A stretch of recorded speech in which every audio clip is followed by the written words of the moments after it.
3:30 p.m., 90 minutes before her friends were due to arrive, Jessica arrived at the cafe. CCTV footage captures her entering the coffee shop and then taking a seat. She suspiciously looks over her shoulder at the cameras in the shop, before getting up 2 minutes later and leaving. About 40 minutes later, Jessica enters the cafe once more. This time she was carrying 3 gift bags.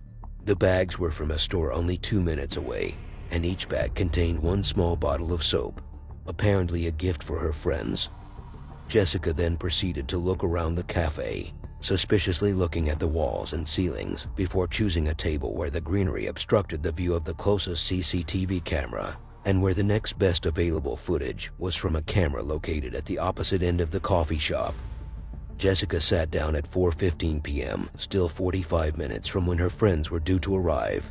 She ordered a Vietnamese iced coffee for Myrna and 2 cocktails, one for herself and the other for the mutual friend who would be accompanying Myrna.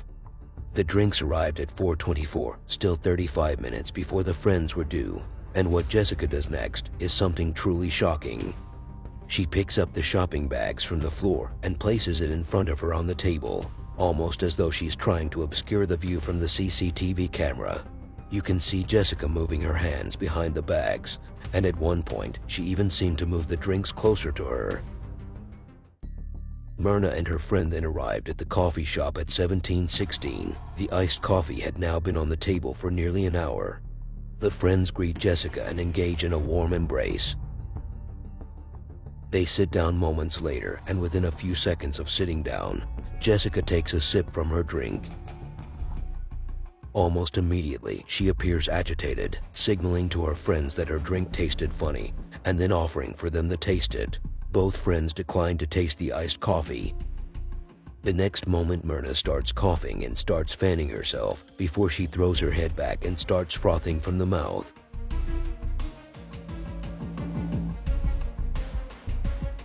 Staff and customers all rushed to Myrna's aid at this time, and it was an extremely traumatic moment for everyone. Everyone besides Jessica, of course. Despite her friend clearly struggling, Jessica's demeanor seemed to be as calm as ever. And while her demeanor wasn't a sign of guilt on her part, and she wasn't actually a suspect at this point, it's what she does next that would ultimately raise suspicion. Jessica immediately started accusing the restaurant of spiking Myrna's drink and asking them what they did to her.